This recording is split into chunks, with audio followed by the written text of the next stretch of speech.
Hey everyone, my name's Mark Bates, and this is the Rabbit Room Apologetics broadcast, and thanks for joining us. Happy New Year. It's still early in the month. So,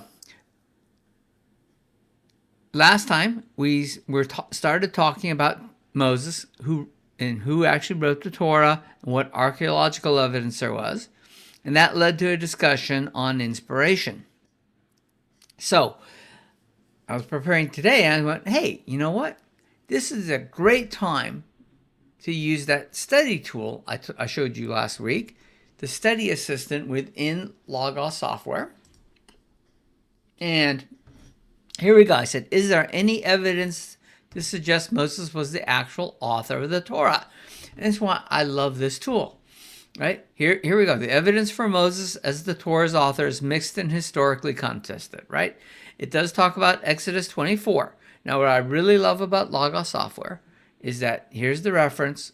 I highlight it, and it gives me the reading from my preferred Bible, which happens to be the ESV. And Moses wrote down all the words of the Lord. Okay.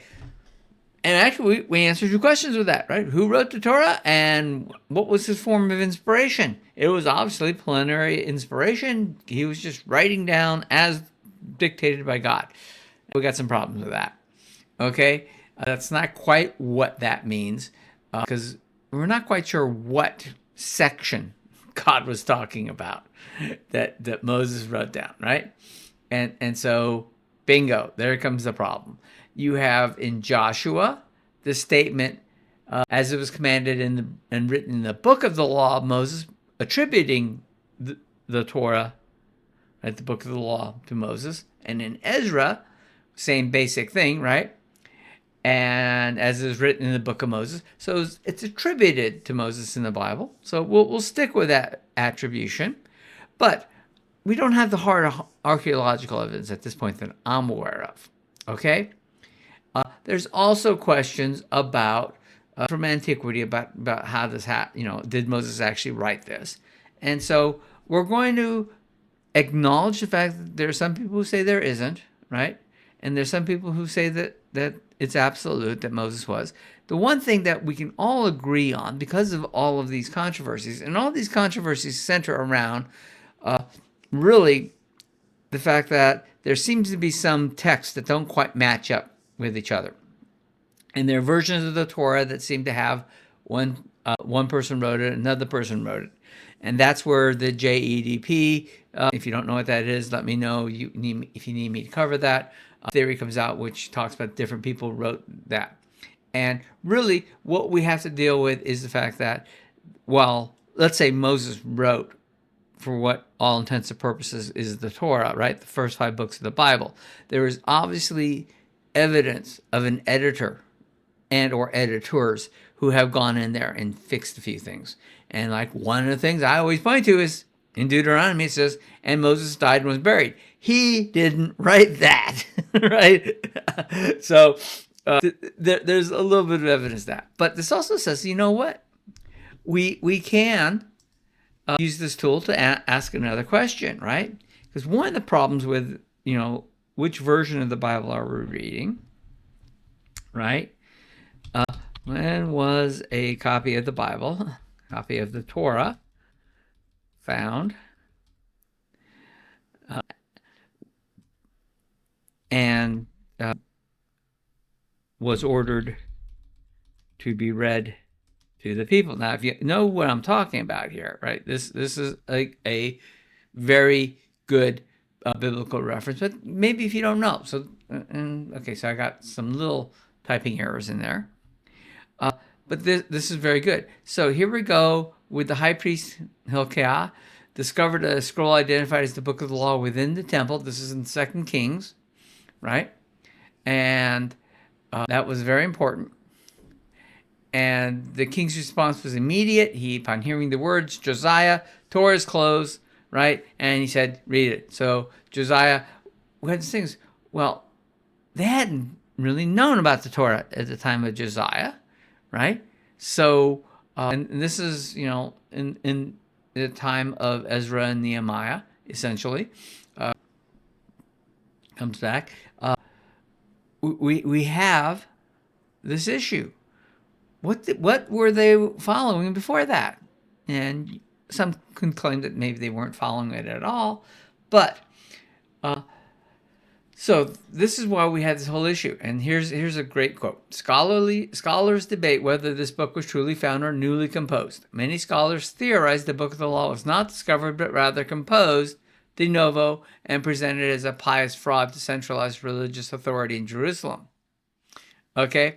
However, evidence suggests the discovered book was some form of Deuteronomy, since Josiah's reforms reflect laws unique to or emphasized in that book. So, I think we'll go with that. That for me is always the preferred choice here. So there was a time when the people just didn't seem to have it, and if you want to ask, and this is where this is really great, right? What years did Josiah, right, serve as king of Judea? Right? That's a good question, and yeah, I've got that capitalized H there. So let's go with this. And see, this is a great tool. So I like this tool.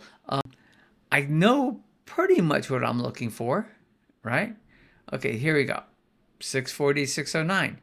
And what I love here is not only do you get the answer to your question, but you do get the references, right? And some of these I own, some of them I don't. This one I happen to own. And so I could go right there. No, actually, this one I don't have. This is the Bible character ones. I'm sorry. But the idea is that you have a citationable source here that you can attribute this quote to. So if you're working on stuff and you want to quote something, this is a great tool for that. All right. So let's clear that out. So we were talking about then that Moses and the type of inspiration he had. So let's ask some questions about that inspiration. This is a thought question I want you to think about, and then we'll talk about it tomorrow. And this question is, what was Moses' purpose in writing the law? Okay, when he wrote down the 5 books, and we're going to really focus on the creation stories, right, of Genesis, but what was his reason?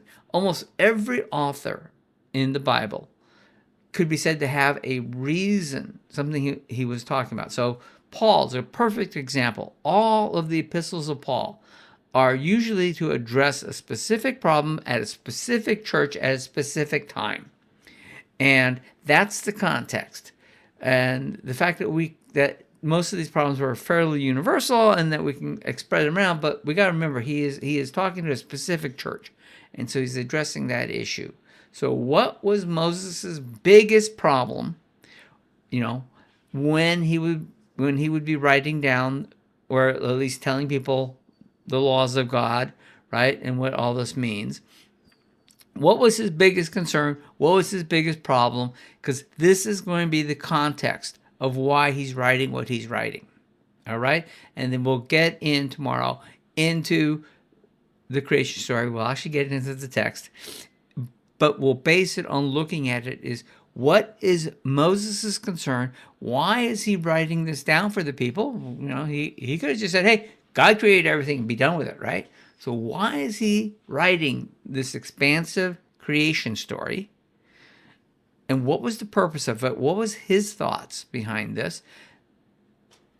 Prompted by the Holy Spirit, let's say, right? We want to keep that inspiration in there. All scripture is God-breathed. But what was the thought behind it? What was the context? Why was Moses doing this? A thought problem. Think about it just for a few minutes, and we'll talk about it tomorrow. Thank you very much. Oh, and if you haven't done so, think about liking, subscribing, and sharing this video with somebody. It does help the channel a great deal. I appreciate that. And maybe somebody who needs this type of information. Also, check the description. In the description, there will be 2 links. One to Logos Bible discount. If you're not using Logos, it's a great tool.